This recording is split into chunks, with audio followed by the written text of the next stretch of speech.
What's up, my people? It's Cat Sports again. Now, this is a sports channel, so let's talk some sports.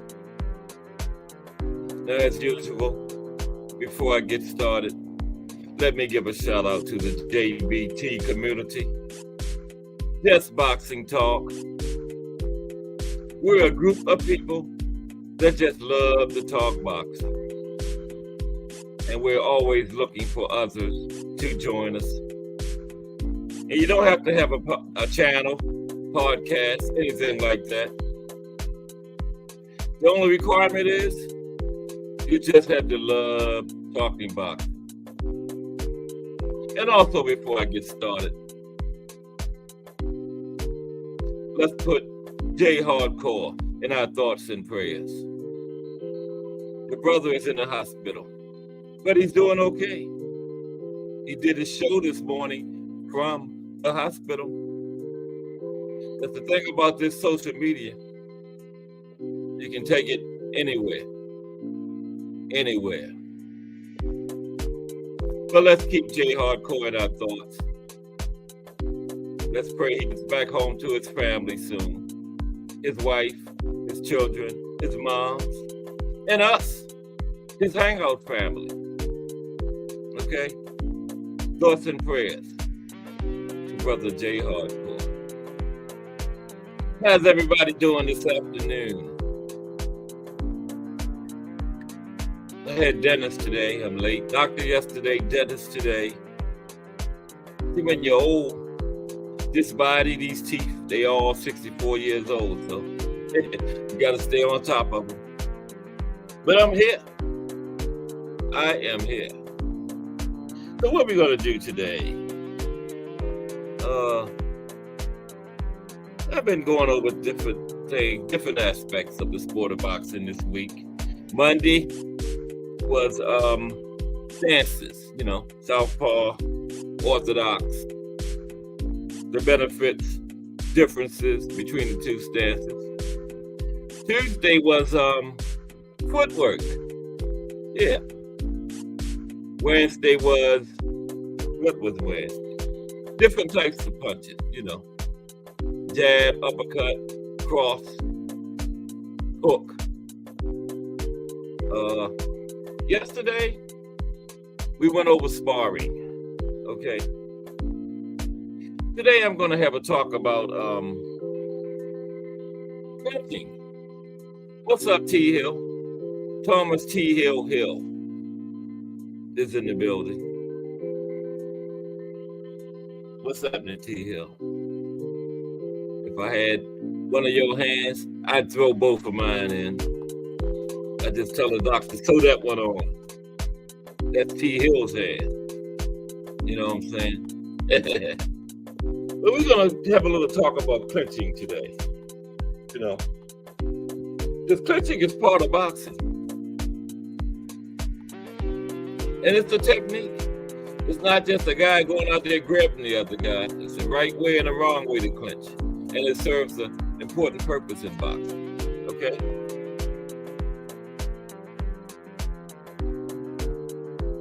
A little rainy day in Maryland, where I am.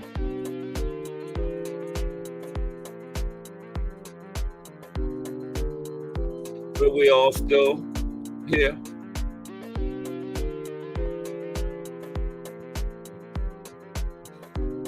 And I appreciate everybody that's helping my little small channel. But you know what I say? You gotta be small before you can be big, right? And I better not hear nobody else saying that. I'm suing you. So don't even try it. Don't even think about it. Okay. I'm gonna talk about clinching today. I just rushed in the house, still got my hoodie on and everything. Let me take this thing off. Oh man. Excuse me for 1 second, please. Okay. I just threw it over there. I got a little office right off the bedroom. Mike Basic, what's up, brother? How you doing this afternoon, my friend? We're going to talk a little boxing for like an hour and a half. I had to go to the dentist today. Just made it in at 2:30. First I had 2 o'clock for my start time. Then I had 2:15. Then I had 2:30, but I made it. They wasn't trying to let me drive home. I needed to have somebody to drive me home. I can drive. Come on now. I talked them into it. Yeah. Expect me to sit there and call somebody to come over there and get me. Then somebody come get me. How my truck gonna get home? No. Come on, man. I'm okay. Bruce Gas, boxing, jazz, and more. Let me tell y'all something. If y'all not checking out that Bruce Gas community post in the morning, you're doing yourself a disservice. Okay? Man. Bruce Gas come up. Those community posts are priceless, man. I mean, he had, the other day was Sugar Ray Leonard and Wilfredo Benitez fight. That was a classic, man. And he was right. And that was on free TV back then. Nowadays, I agree with Bruce. That's an $80, $90 pay-per-view. Man, Sugar Ray Leonard, Wilfredo Benitez, 2 of the 5 kings. No, not 4 kings, 5 kings. And it could have been 6 kings if you add Aaron Pryor to it. Come on, man. And then this morning, I think Bruce had Greg Page and Jerry Coetzee. I always say his name wrong. A little controversy at the end. I saw that one too. I lived through that era. Man, Bruce Gas be bringing back memories, man. I love those community codes. Thank you, Bruce. Man, those community posts are the bomb. Fire. So y'all get over there and check out those Bruce Gas community posts in the morning. I guarantee you, once you see one, you're going to come back to see the next one. Now, where was it? Prime most certainly was worthy. Yeah, the 6 kings. Sugar Ray Leonard, Roberto Duran, Marvin Hagler, Thomas Hearns, Wilfredo Benitez, and Aaron Pryor.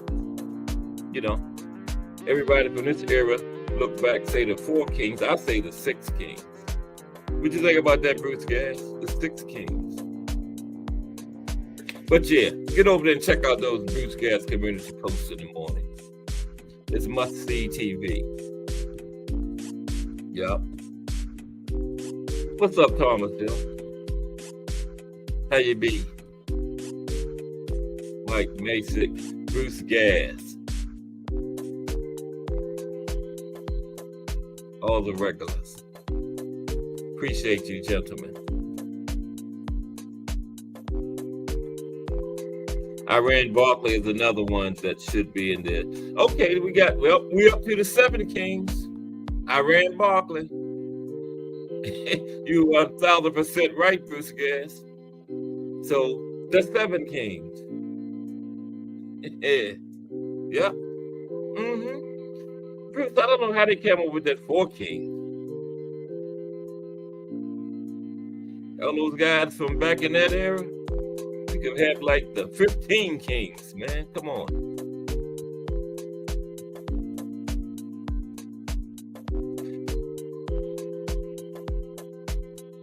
Yeah. We're going to talk about clinching. But really, y'all get over there and check out those community posts in the morning from Bruce Gas. It's must-see TV. I check them out every day. Right. A deck of cards only has 4 kings. You're right, Bruce. Great point, Bruce Gas. Yeah. But there was a lot of kings back in that era. I'm glad I lived through it.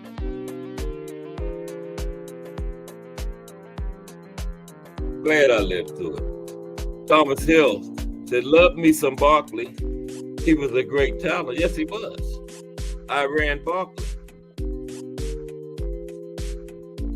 Yes, he was.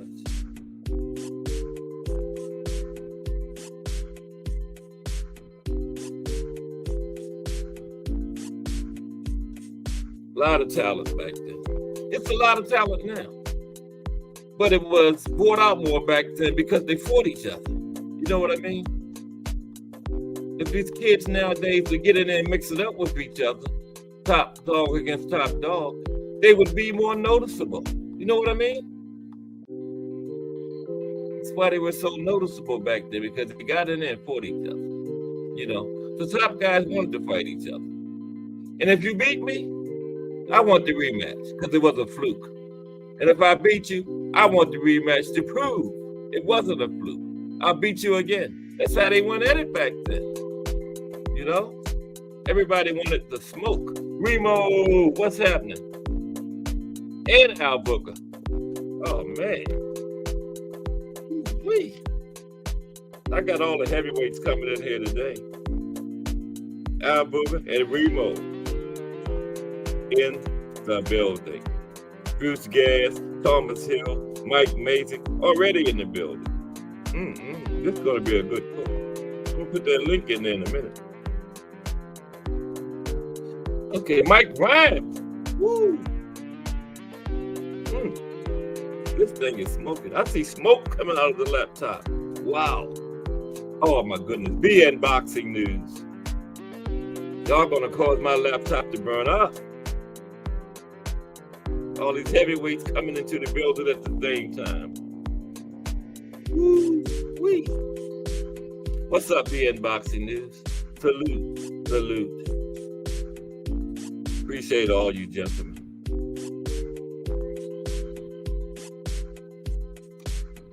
Now, Brian said he's taking over 140, but came in at 143. That boy confused. Wow, Remo. He said he's taking over 140, but he came in at 143.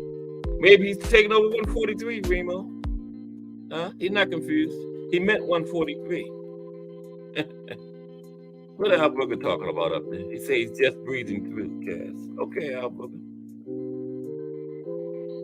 Thomas Hill says Evan Pryor was a joker. Then the color coded one at that. Then, yeah, Evan Pryor was a joker. Then the color coded one at that. Him and Sugar Ray had a fight scheduled. I mean, not scheduled. They was talking about fighting, but then Sugar Ray retired because of the detached retina.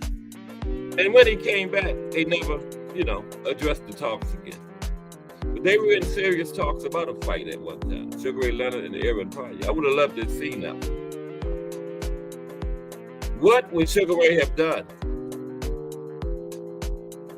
when Pryor came out there and just went crazy? You know how Evan Pryor did.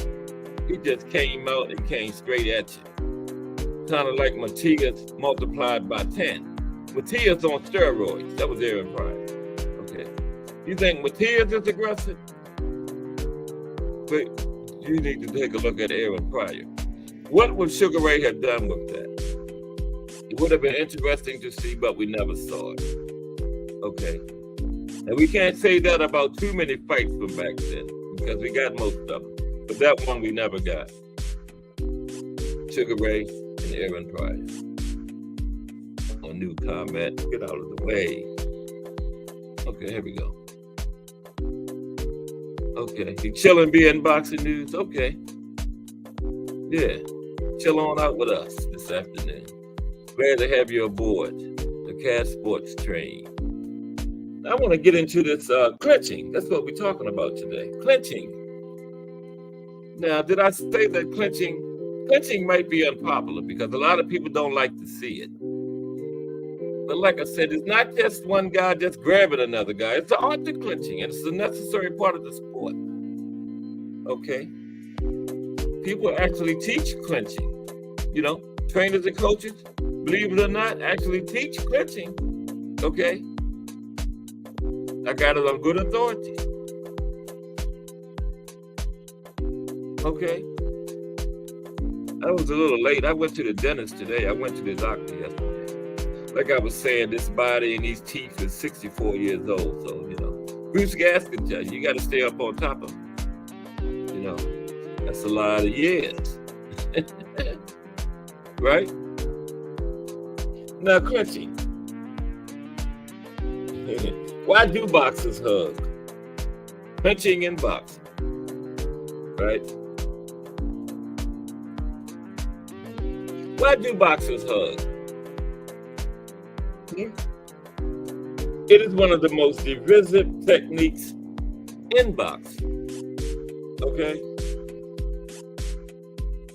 And clenching has been used by the best boxers of today and all time. They all clenched. Ali used to do it a lot. Floyd, yeah. Now, some people say clenching is a skill. Other people say it ruins the sport. I say it's a skill. Now, to the average man on the street, clenching looks like hugging. But in boxing, it's known as the clinch, right?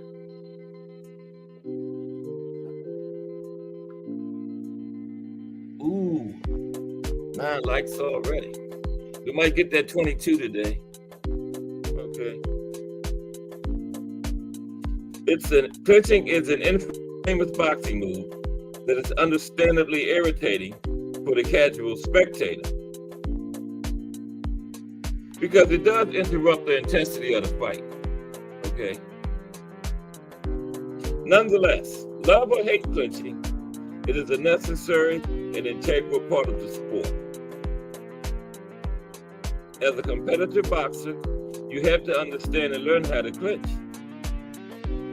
even if you have no intention of using it. You still have to learn how to do it. Because training on clenching is essential to your competitive game. Even if you don't intend on using a clinch, it will help you evade. It will help you to evade the clinch if your opponent tries to clinch. Right?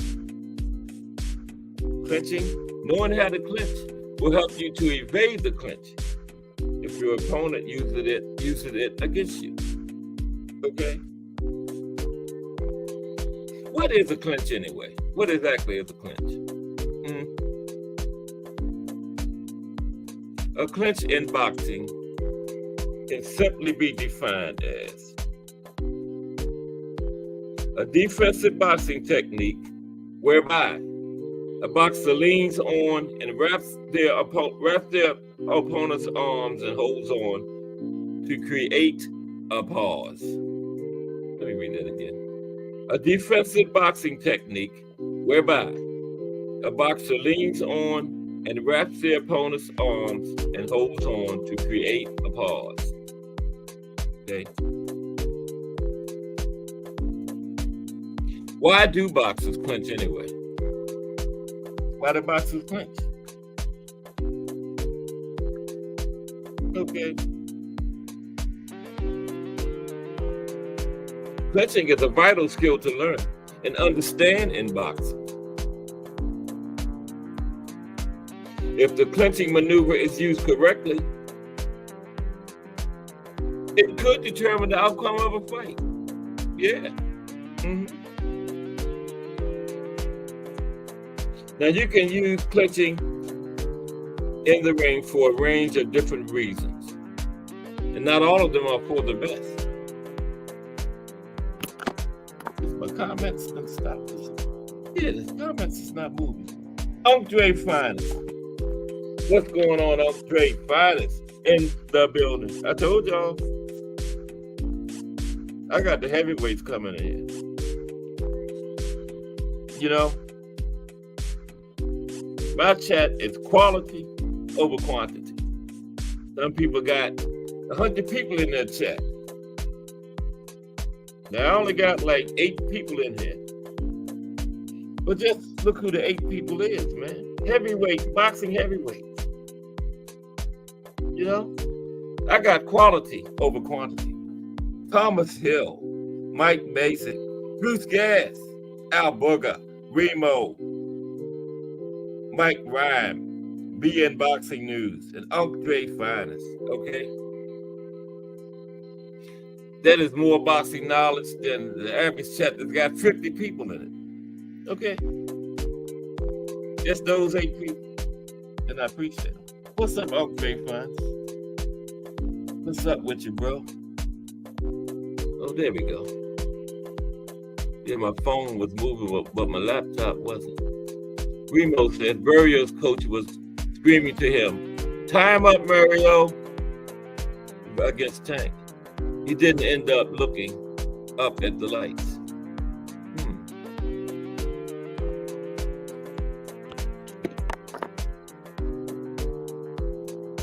Yeah, this is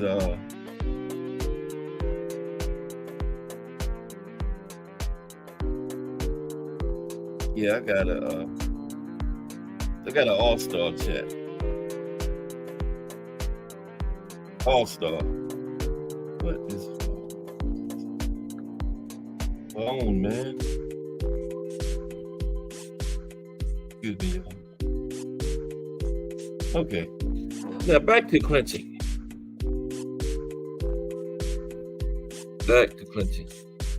There ain't nothing up, Dre.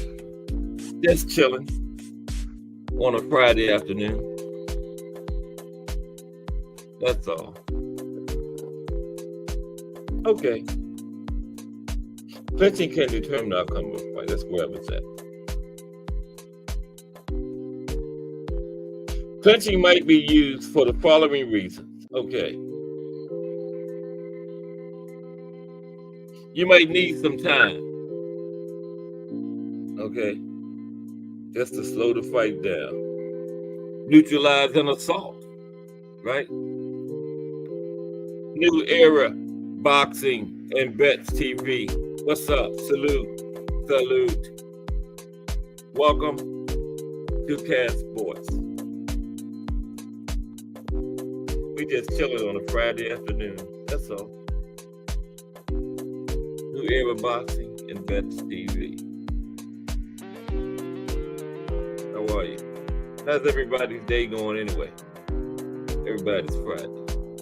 I spent the early part of my day at the dentist, but I feel good. Got a tooth taken out.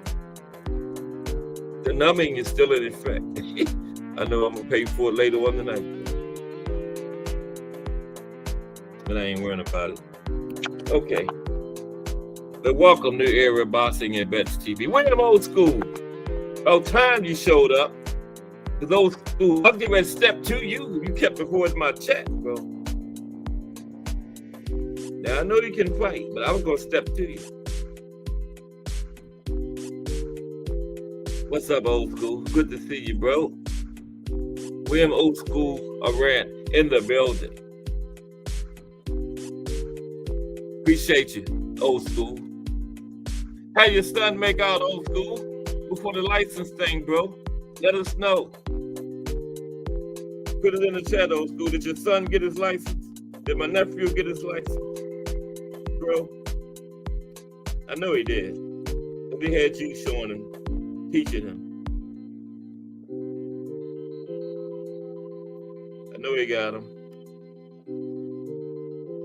Okay, we talk about clinching, old school. Some of the reasons the fighters use to clinch, okay? He got it. I knew he was. I knew it, old school.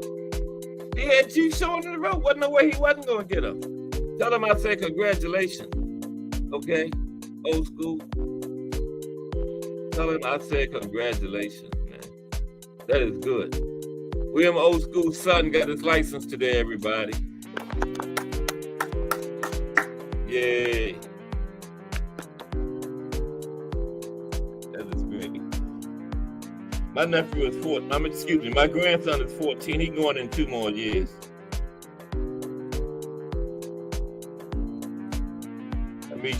might need you to come up here and give him some training, old school.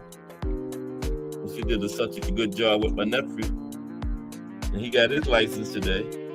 That is great. Okay.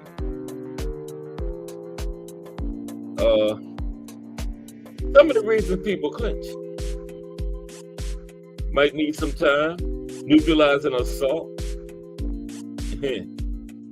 You break an opponent's rhythm. That's a good one.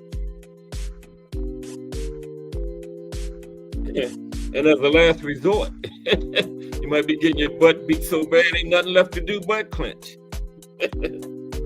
You know? The use of clinching is used for both the strategic and defensive purposes.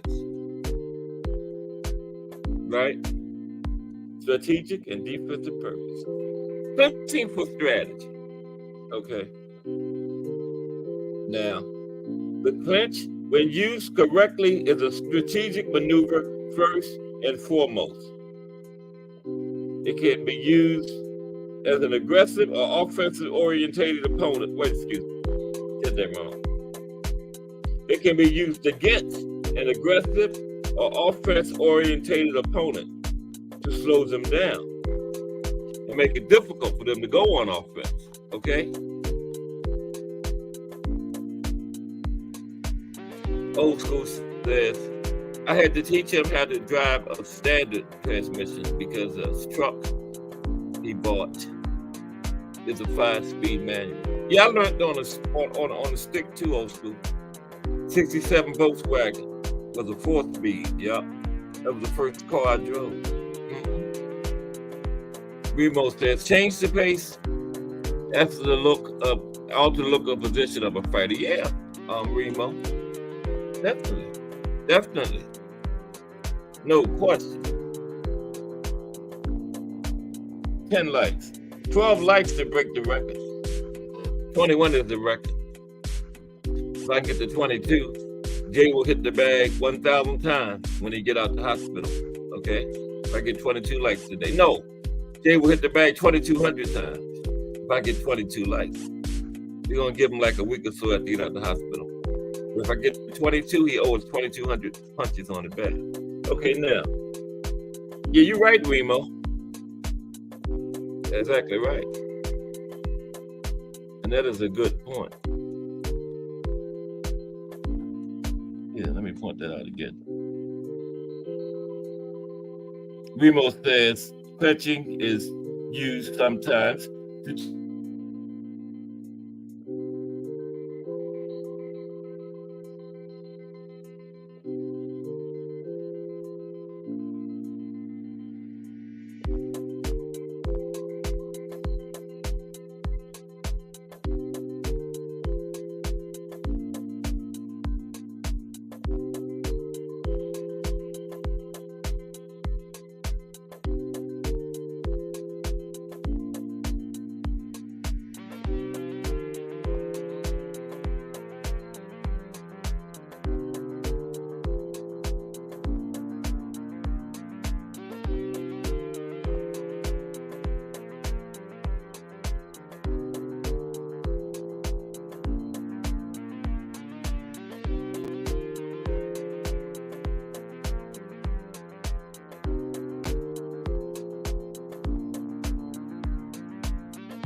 Am I back? Give me a thumbs up in the chat if I'm back.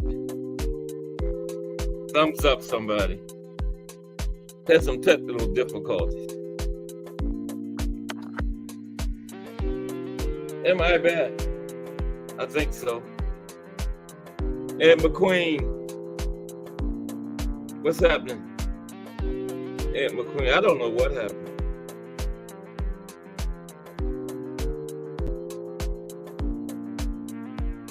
Did y'all notice I was gone for a minute? On mute, oh my God.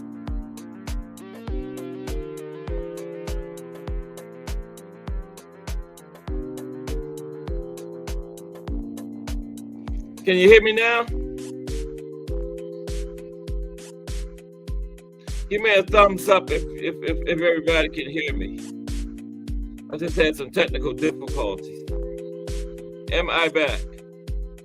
So we can continue. I don't see a thumbs up. Maybe I'm not back.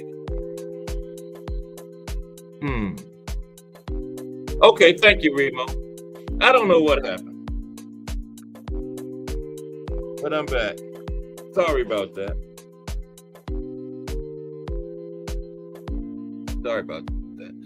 What's up, Ed McQueen? We're talking about clinching today. Okay? Now, clinching can frustrate a fighter who gets caught in a clinch and is unable to land any decent shots. Some boxers have a hard time both mentally and physically with the clinch and absolutely hate it. What you mean put my eyes on, Dre? I can see. Yeah. Some boxers have a hard time both mentally and physically with the clinch and absolutely hate it. You know. Clinching can be effective in disrupting your opponent's rhythm and stop momentum building, which forces boxers to reset combinations and offensive moves. This reset can feel like a state of inactivity, leaving their offensive strategy greatly ineffective. Clinching is part of the game, okay? Like I said at the top, trainers and coaches teach clinching, believe it or not. It's not a guy just going out there grabbing a guy. It's a technique to it. Okay, the purpose. Did you hear what I just said? It causes fighters to reset. This reset can feel like a state of inactivity, leaving their offensive strategy greatly ineffective. Using the clinch properly can neutralize powerful punches and coming your way from aggressive boxers because they usually like to keep up a rhythm when punching.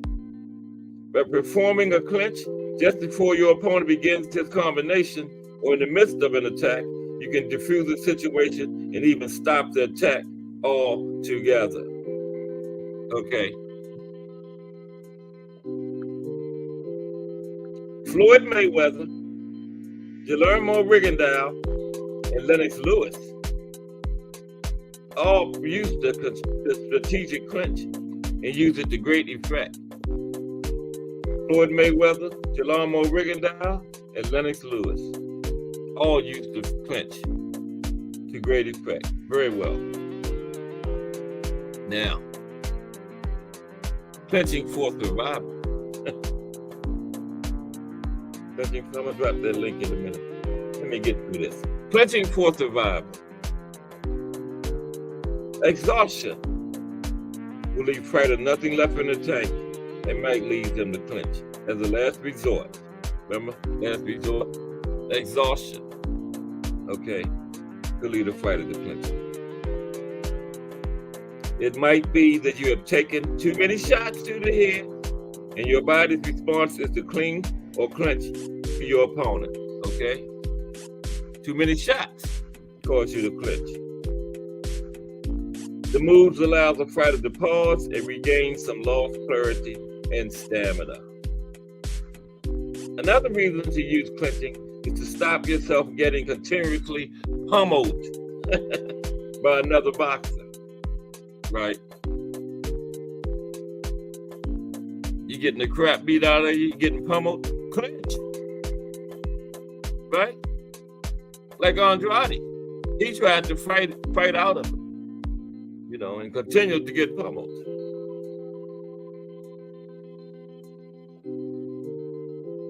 If you're a cornered in a tight spot and need a way to break your opponent's momentum to get away, clinching can give you that opportunity.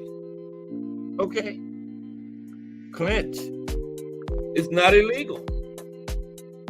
Clinch. Don't worry about what the fans are gonna say. Clinch. Practicing clinching becomes necessary in sparring training, so you can learn to either use or defend against it in various positions or situations, right? Knowing how to clinch allows you to either use it or defend against the clinch, right? If you don't like being clinched, knowing how to use it will help you to keep from being clinched, okay?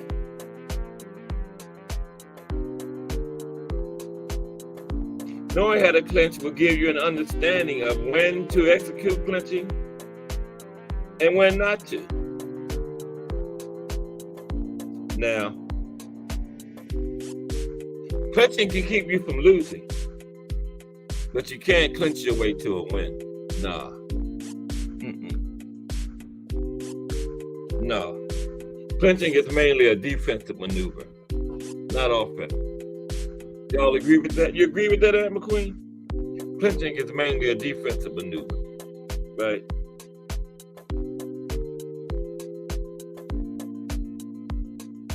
Now, how to clinch? I don't think we talked about how to clinch. The goal in clinching, tie up your opponent, okay? Okay, now, how to clinch? You need to capture both opponent's arms under your own, okay? Capture your opponent's arms under your own. Ann McQueen says for sure. Capture both your opponent's arms under your own.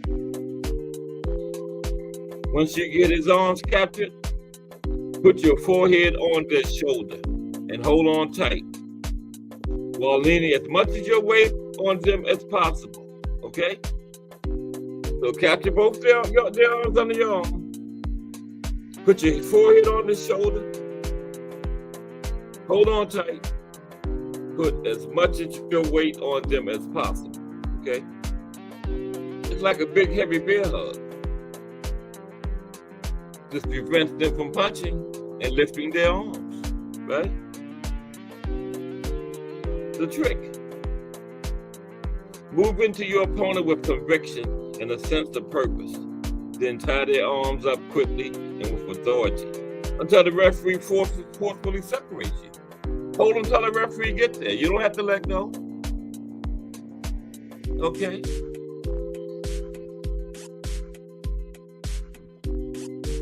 And then when the referee gets there pushing you backward, try to slip a body punch or something in on the way out of the clinch. You know, I've seen them do it. Because your opponent's sure going to be trying to do it. One thing about the clinch, when the referee breaking it, you got to be careful. You got to protect yourself at all times. Okay?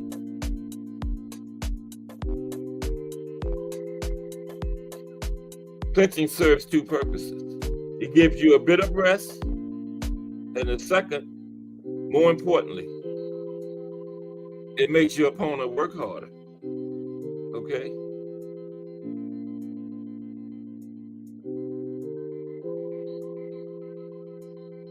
Now have your guard, quick fire how to clinch. Have your guard high and the elbows close together. Move towards your opponent with conviction. Quickly hook both arms of your opponent just above the elbows.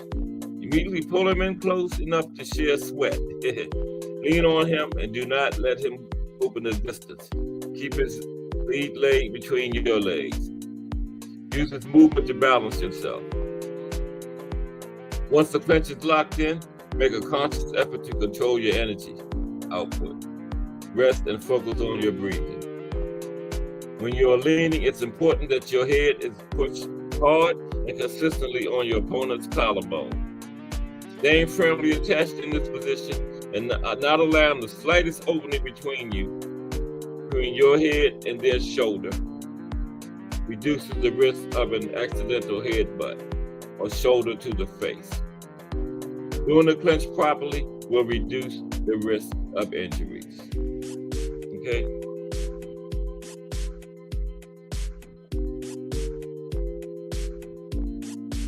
When performing the clinch, for either strategic or survival, try to execute the move in different situations so your actions don't become predictable. I'm almost through with this.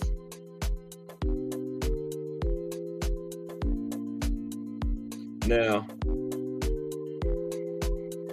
performing a clinch drains a lot of energy and takes more effort than it would to simply get out of the path.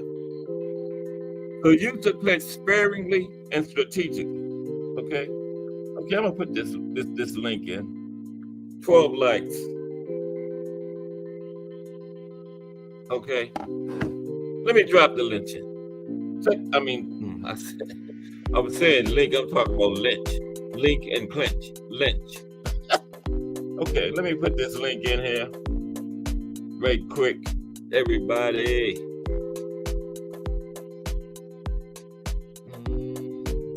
Listen to the music for a moment. Gentlemen, we might have some lady warriors out there. So ladies and gentlemen. Okay.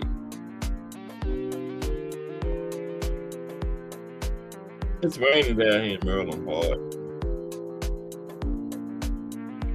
But the farmers need rain to grow the crops and everything so we can eat.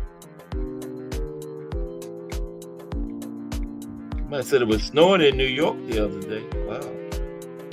The snow can stay up there in New York with y'all. And McQueen, Remo. Y'all keep y'all snow up there in New York, man. Okay. Putting this link in.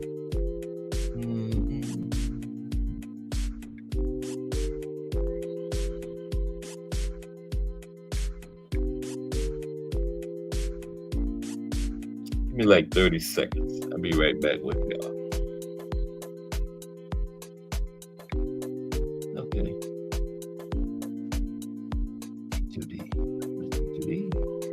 Okay. There it is. Let's see what's going on in the news today. I like this Boxing News 24. You got some good information out of it yesterday, and I was looking at it earlier. I've seen some pretty good stuff in there. Let's take a look. Okay, there it is.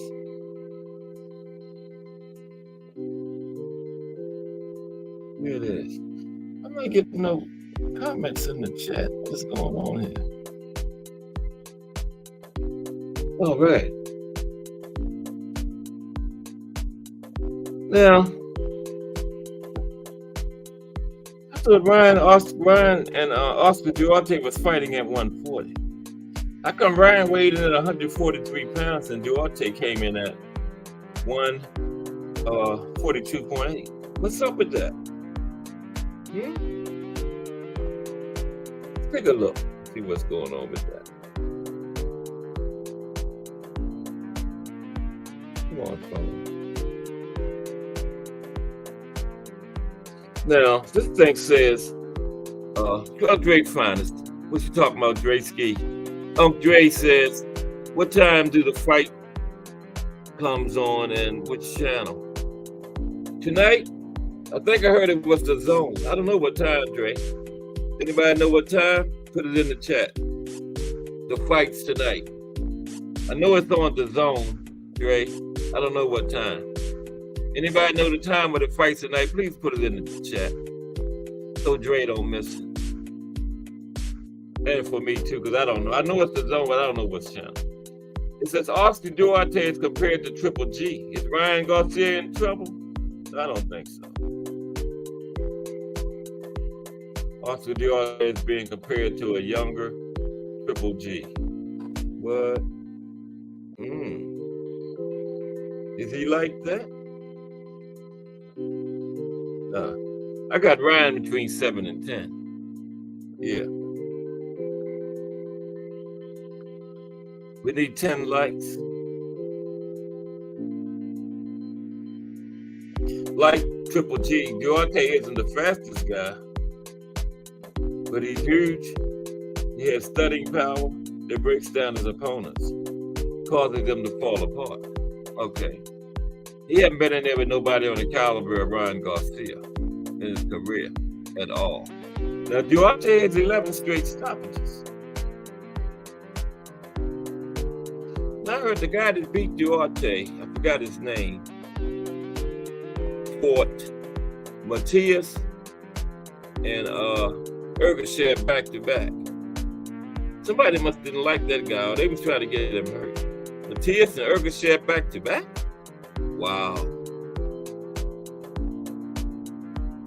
Yeah, I saw that, Dre. He said they set them up. They said this Deontay is gonna retire him. I don't think so. I got Ryan 7 to 10. Okay. Now, with the huge power Deontay possesses, he could take Ryan out by the midway point on Saturday night. Nah. Destroying what's left of his shattered career. This Boxing News 24 goes hard on fighters, man. Remo, the dude looks strong with good build, with a lot of KO power. Let's see how much Ryan learned under Derek James. That is what everybody's waiting on, Remo, to get a look at Ryan with DJ. I know I am. That is going to be very interesting.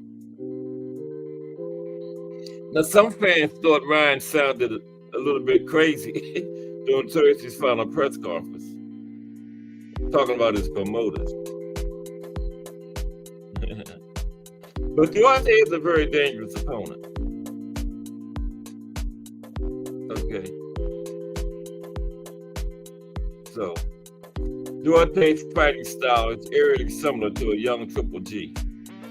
As he comes forward looking to throw huge hooks through the head and body. You know, you don't mess around with jabs and stuff.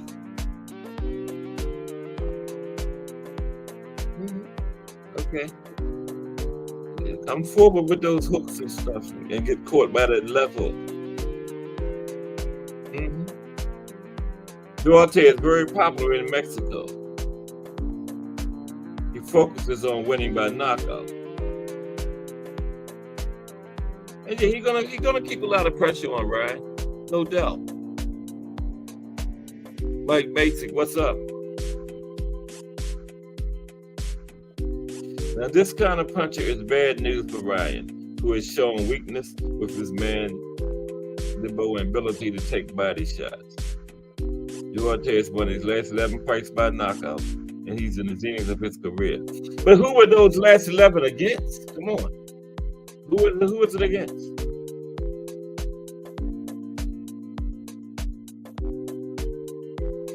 Right?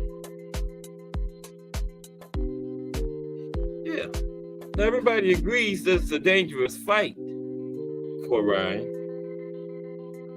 No doubt. But it's also a dangerous fight for Deontay, right? They're forgetting that part.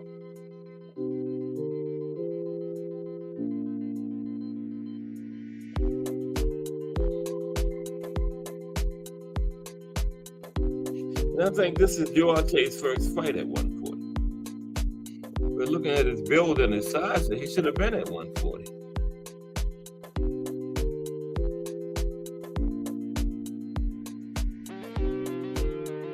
As Devontae Davis dropped Ryan twice last April. He could have arguably knocked him out within the first 2 rounds if he pressed the issue. Deontay is not Tank Davis, okay? Come on off of that. On to the next one. Let's not talking about too much. Okay. Yeah. Here we go. Robert Garcia Says Benavidez shouldn't fight Jamal Charlo next. Prefers Morrell, Bivol, or Beterbiev. Very interesting. Robert Garcia. I like Robert Garcia. Very good trainer. He's biased. Pro-Mexican. A Mexican could be fighting King Kong. Robert Garcia going to pick the Mexican. It just is what it is. He's going to back his people. Okay. Mexican could be in there with King Kong and Godzilla together. Robert Garcia going to pick the Mexican. Okay. But I like it. Robert Garcia doesn't like the idea of David Benavidez fighting Jamal Charlo next. If he can't get the title shot against Canelo Alvarez in the first quarter of 2024, which he isn't. Okay. Benavidez seems to be more focused on making money by getting the most attention possible with his career, and he also wants to eliminate Jamal as a potential option. Canelo to face in the third and final fight of the 3-fight contract with PBC in September 2024. It's going to be Munguia, then Jamal. Okay? You heard it here first. Munguia, then Jamal. Okay? Garcia wants Benavidez to fight one of these guys. David Morrell, Artur Beterbiev, or Dimitri Bivol. I wouldn't mind that. Now, Benavidez want to bet on himself.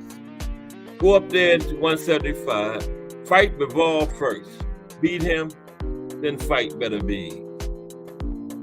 That would be a power move. Benavidez could accomplish that. Wouldn't it?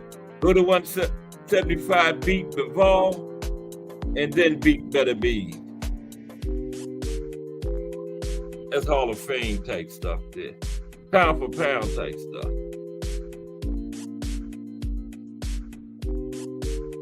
Now, you can argue that Benavidez would have to be dragged kicking and screaming into the ring to fight David Morrell.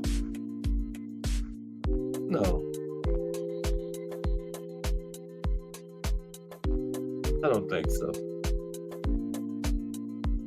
Benavidez and his dad, Jose Sr., don't seem keen on facing the dangerous Cuban, David Morrell.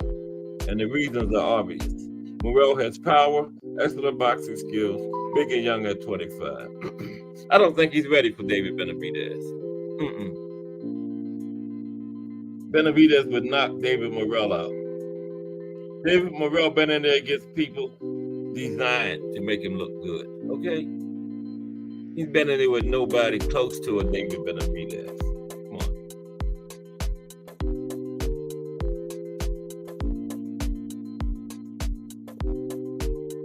Morrell has the talent to take away the things that Benavidez has going for him. Size, high work rate. Morrell has the power to beat Benavidez and make him look bad in the process. Which obviously he and his dad, Jose Sr., recognize now. See, this Boxing News 24, they have the people that they like. And they talk them up. If they don't like you, they talk down on you. I don't think they like Tank. But Tank is being elevated to the WBA champion. Okay, what else we got? Regis Pro Grades coach says Devin Haney will not be able to clinch. You agree with the Benavidez will beat Morrell, Dre? He won't even be that hard, I don't think. I'll say go ahead and fight him. He wants to smoke, give it to him. But how bad would a bad knockout loss affect Morrell mentally at this point in his career? You know, young, coming up, what did he have, 9 or 10 fights? And he gets stopped now. How bad would that affect him? Or would it?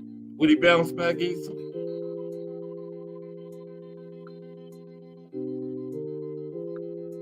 Okay. Regis Pro Grades strength coach Evans Tobler states that Devin Haney will not be able to clinch. Hold on. And we was just talking about clinches, remember?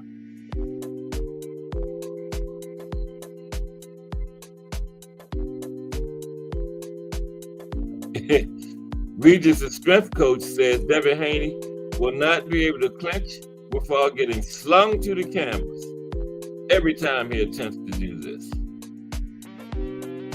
Okay. Devin does have 15 knockouts, so Remo says Devin better not fight Regis. Boxing is the only way to win. Yeah, that's it. That's it, Remo.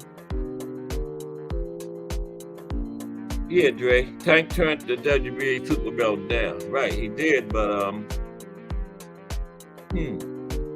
how does that work? If they elevate him anyway. He said he wasn't interested in it, but he's the regular champion. I don't know how that works. See, these sanctioning bodies just got their own rules. There's no set way to do things, you know. So, I don't know. You're right, Dre. It could ruin him. That's what I'm saying. That's exactly what I'm saying. Put him in there against David Benavidez and get knocked out a bad stoppage loss. He might never be the same. You know? Wait a while. Now, Devin is 30, 15 KOs. He's become a John Ruiz type of fighter who does a lot of holding to neutralize the superior power and offensive ability of his opponents. And so far, it's worked well for him, right? The reason for that is the fighters that Devin has fought have been much smaller than him. And many of them weren't trained properly on how to fight through a clinch. We were just talking about that, remember? Ant McQueen. Or Morrell could win, who knows? Gotta put him in there. Remo, I want to see Big Baby in there with someone 50-50 this time. Yeah, I agree, Remo. This past time. Yeah. Is he on? He's not on the Saudi Arabia card, is he? The Jared Anderson Big Baby. No, I don't think so. Yeah, you're right, Trey. Now, no, I was saying, can Tank turn it down? You know, if they elevate him to regular champion, is he the regular champion, or can he just say, I don't? What happens if he says, I don't want to be regular champion? What happens? I don't know what happens in that situation.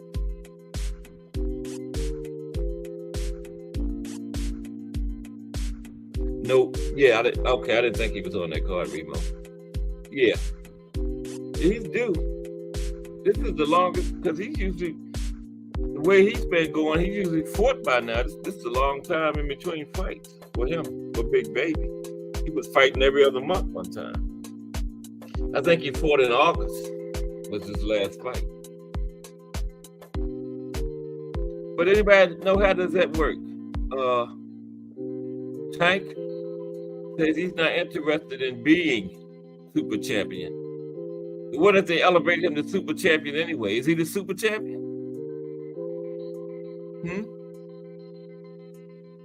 He's a regular champion. Can he turn it down?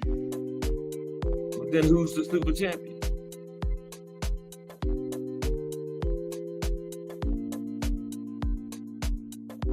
See, that's like I was saying, these sanctioning bodies, they have so many different rules and regulations that, you know, they just make them as they go. So I have no idea how that works. Yeah, he's a regular champion, Dre. That's what I'm saying. But the WBA was saying that they likely going to elevate him to super champion anyway, whether he wants to be or not. Well, how does that work? And they say, well, Tank Davis, you've been elevated to super champion. Can he say, no, I'm not. I don't want it. I don't know how that works. Does anybody in the chat? I sure don't. Now,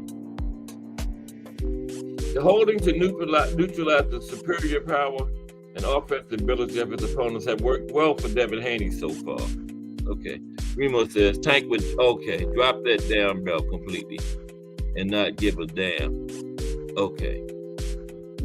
You're bigger than the belt. Okay, Remo. Right. I see it. I got it now. Thank you, Remo. They were elevated in the super champion, and all they got to do is drop it. Okay, I got it. I got you.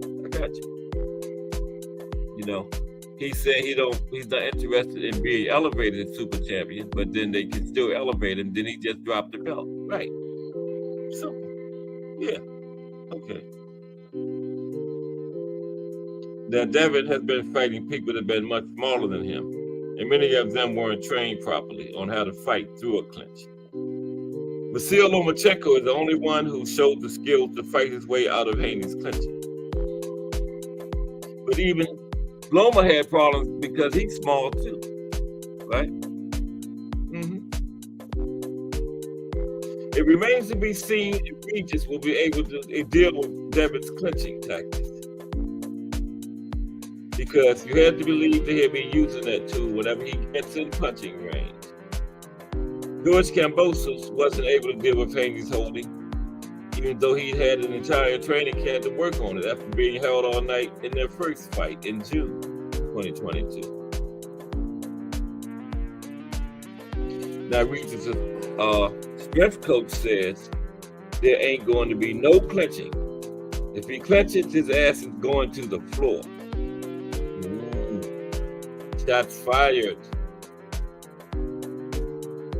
Now, Regis has never shown an ability to fight through a clinch during his career.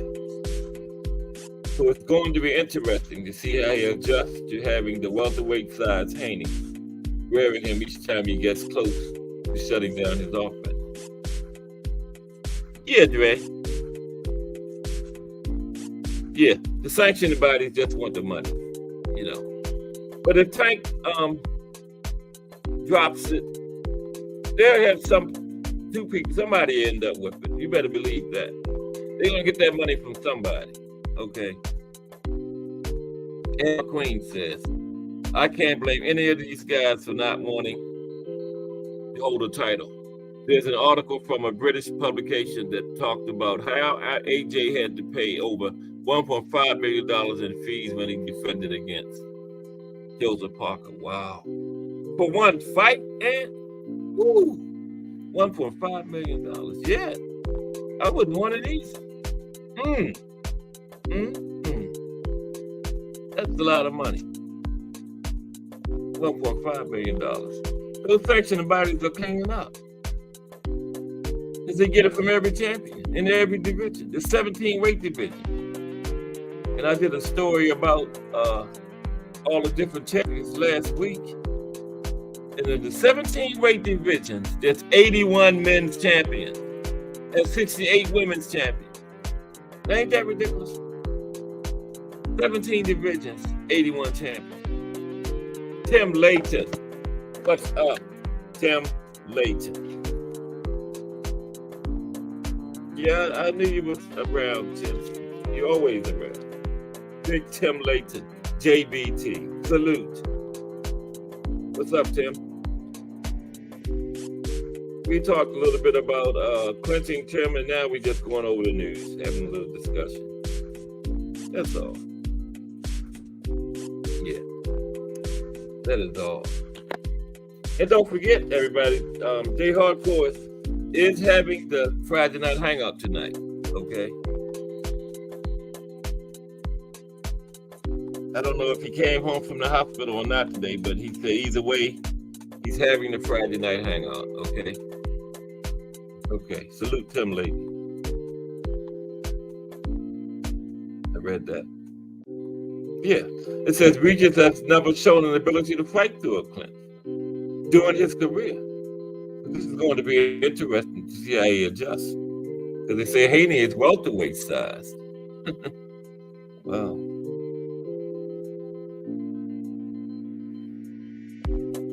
Now, you have to believe that Haney will be clinching all night against Regis. Because he used that against constantly. Kambosos, Lomachenko, and Lenari. Okay.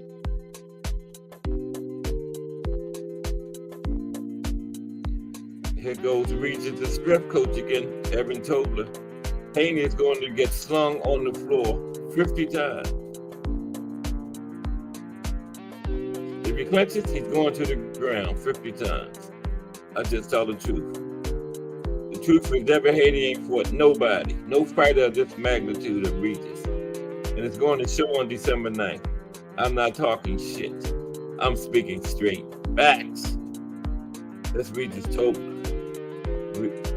Evan Tobler, Regis' ref coach. He was on J Hardcore a few weeks back, remember? Okay. Remo says if Tank was undisputed his last fight, he would pay $4.8 million up to $40 million in belts alone, not including training, taxes. Yeah, for most of them. $4.8 million just for the belt out of his $40 million. No. And you getting in there fighting, taking the punishment and stuff. Why are you gonna sit back and get these suits? $4.8 million of your money. No, I don't blame him, man. That's crazy. You see what I just said? They got 81 champions. And I guess all interim, regular, champion and recess, I guess they all paying sanction and fees to somebody, you know. Now in some divisions, I saw that champion and recess is champion in another division. Say like Devin Haney. If he wins the WBC belt at 140, I think he's still champion in recess at 135. So if he fought, I don't guess he'd be paying, just pay one sanctioning fee. I don't know if he'd be paying sanctioning fees for champion at 140 and champion in recess at 135, but I wouldn't doubt it. Where those sanctioning bodies are, it's crazy.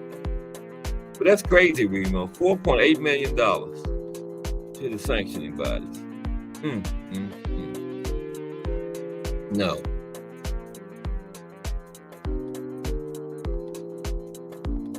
But, you know, just think about Canelo, because he's done this with every time he fight. Imagine the kind of money he's giving to the sanctioning bodies. Wow.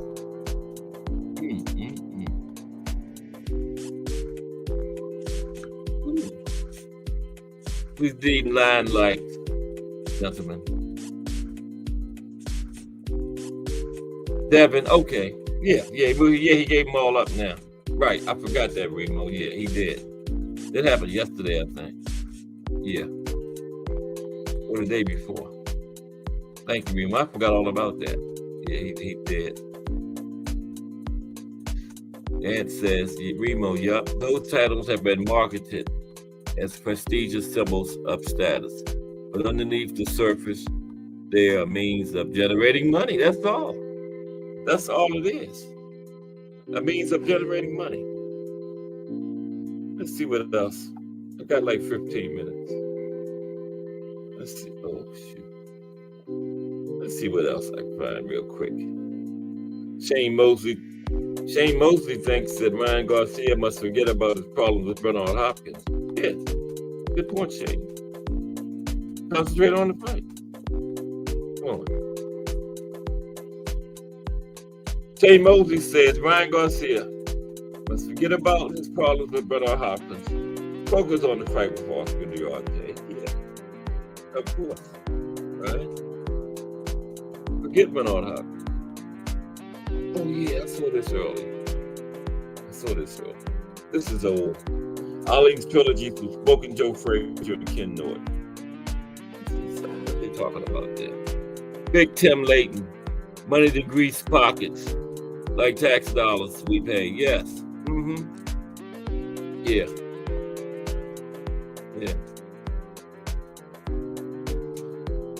Like they was talking about the government shutdown, Tim.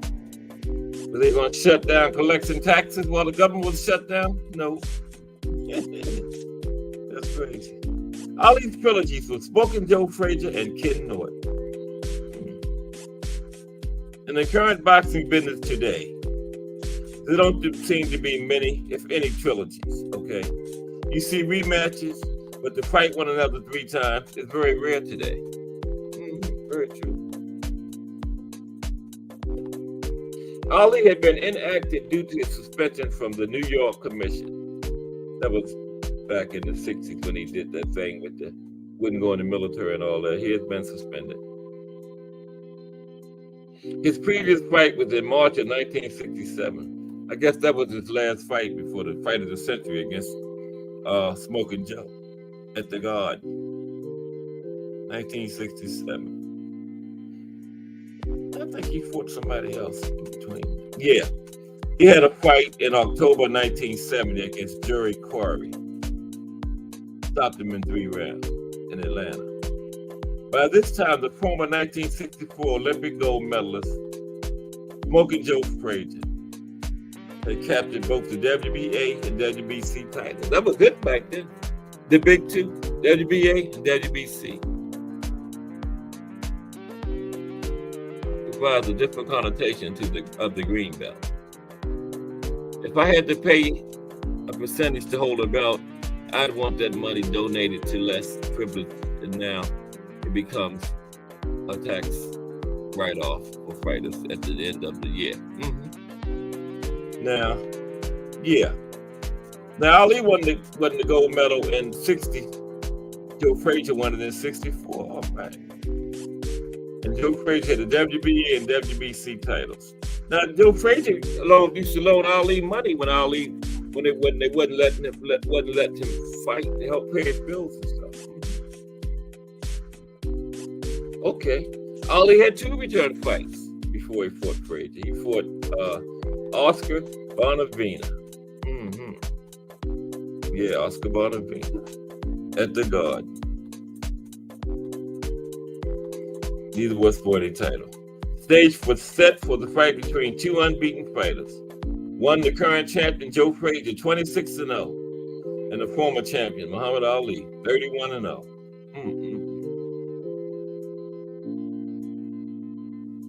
The fight took place at Madison Square Garden, March 1971. That was the first fight I saw, but the first complete fight was the trilogy, the third one. I didn't watch that whole entire fight. I watched the entire trilogy. I think that was 75, I believe. Yeah, 1975. After 14 rounds, Frazier had a comfortable lead on the cards. In the 15th and final round, Frazier dropped Ali for an 8 count by referee Arthur McKenty. Left hook. Now, the referee had Frazier ahead 8 rounds to 6. One judge had it 9-6. And the other judge had it 11-4.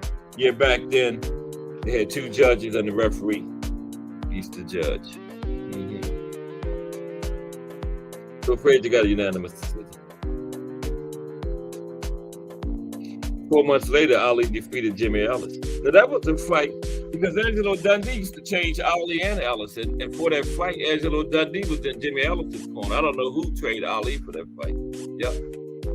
Ali had one fight where Angelo Dundee was in the opposite corner.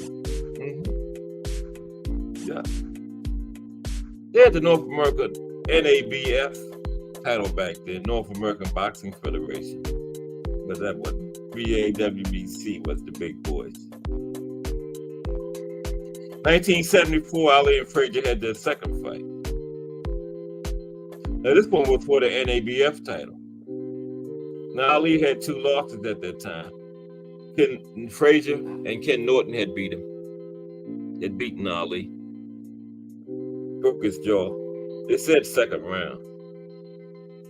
But it's hard to fight 13 rounds with a broken jaw. It was 15 back then. Now, since the first fight, Frazier had lost his title to George Foreman, who was the gold medalist in 1968. So Ali won gold in 60. The Olympics every 4 years. Ali got it in 60. Frazier in 64. Big George Foreman in 68. Okay, Dre Finer says Haney learned has learned how to clinch from the best.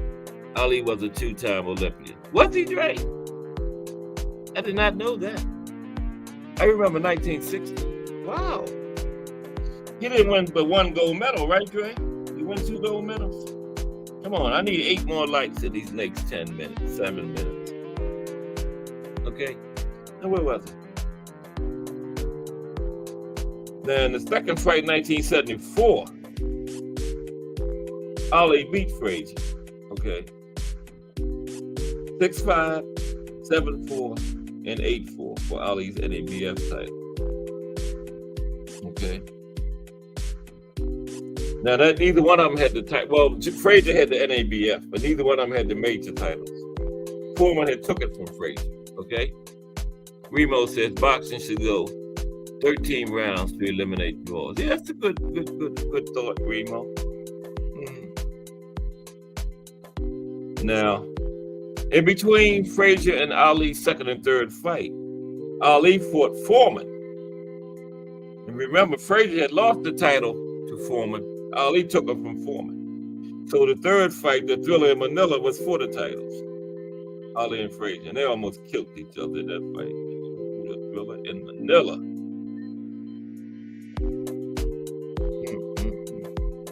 What happened to my article? It didn't finish. It didn't go to the end of the third fight. But we got 5 of 4. Flawless mentality. What's going on?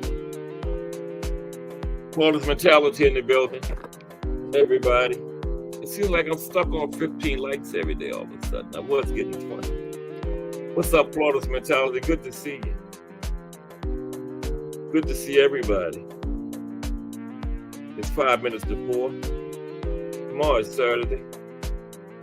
I think I'm going to do a show tomorrow on Saturday because the last couple of days I've been coming on late. Went to the doctor yesterday and the dentist today.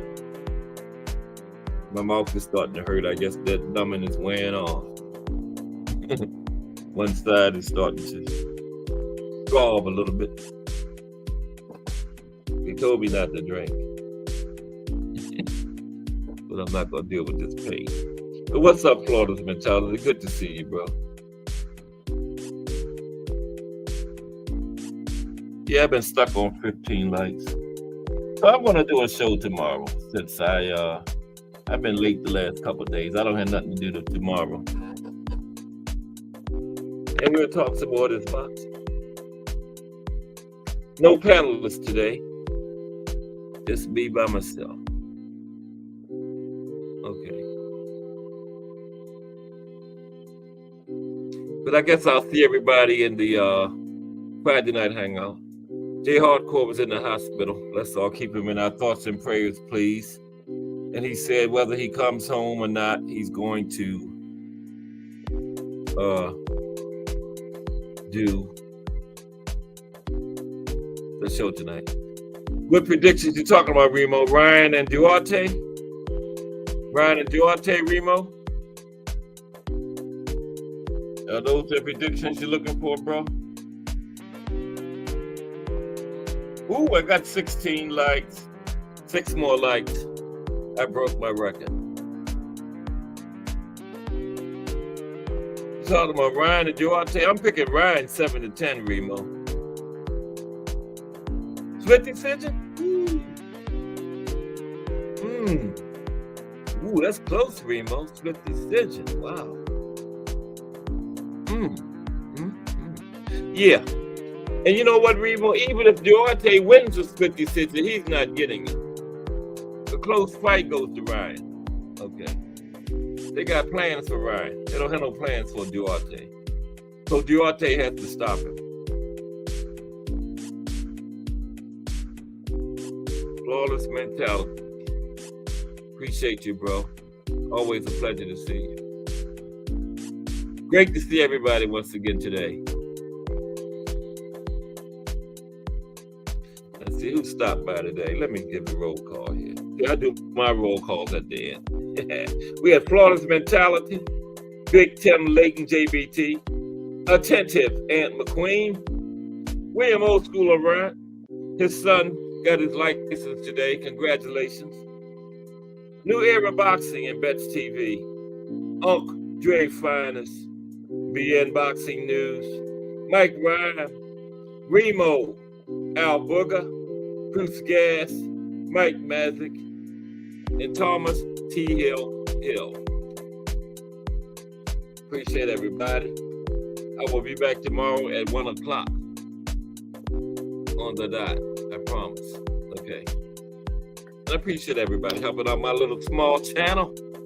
But guess what? You got to be small before you can be big, right? Yes. Oh, maybe Thomas Hill. Let me get Thomas Hill in here real quick. What's up, T Hill? We can get ready to sign. What's up, T Hill? I know we're getting ready to sign off and switch over to yeah, go ahead. What you got to say to me, bro? But what I got to say really ain't about LIVESTREAMS. It's about my guy, Jay Hardcore, man. I think everybody here probably aware of the fact that Jay Hardcore is in the hospital right now. And the man is so dedicated to his craft and for the love of the people that he still will show his bedside, hooked up to a monitor and whatnot, man. Let us all put prayers up for my man Jay Hardcore.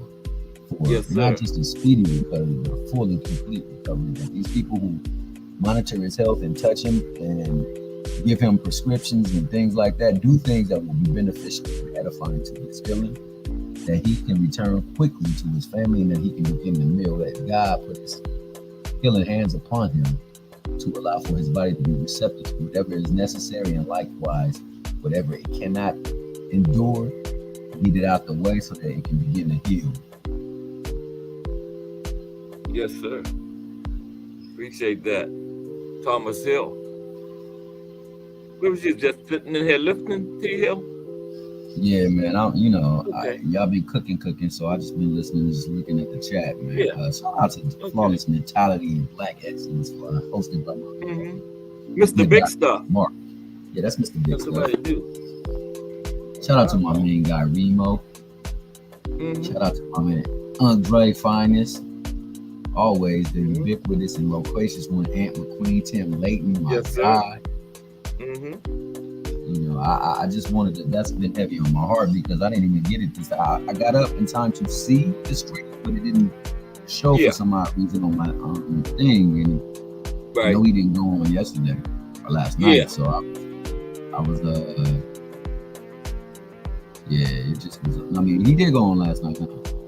No, he didn't go on last night. He didn't go on last night. I just remember he came on this morning. Yeah, I called him this morning. Yeah, and I just caught like the back end of the show where he said that when he was signing off with Senior and talking with Senior that even though his chest was hurting. So I hope all of that, all goes well with that, man, because that's a good brother, man. I got people love for him. Yeah. Right. Yeah. We the hangout family, man. Yeah. So let us all keep him in our prayers, man. And, put that good energy towards his healing. All right. Thank you. As always, you my guy. Okay, T Hill. I'll be back tomorrow. I'm gonna come on tomorrow at 1 since I've been late. I had the doctor yesterday and dentist today, so my mouth's starting to hurt. So time for me to go. Yeah, but I appreciate you, Thomas Hill. Yeah. Always. 1,000%, bro. Okay. Yeah, all right. Okay. I'll see you over at Just See you over on the other side. Yes. Okay. And remember, keep Jay Hardcore in our prayers. Appreciate everybody. I'll see y'all in a few. Remember, Jay Hardcore is coming on tonight. So let's get over there and then Friday night hang out and support the brother. Maybe that'll lift his spirits, okay? Okay, take care, everybody. See you tomorrow. Have a good day. Appreciate y'all.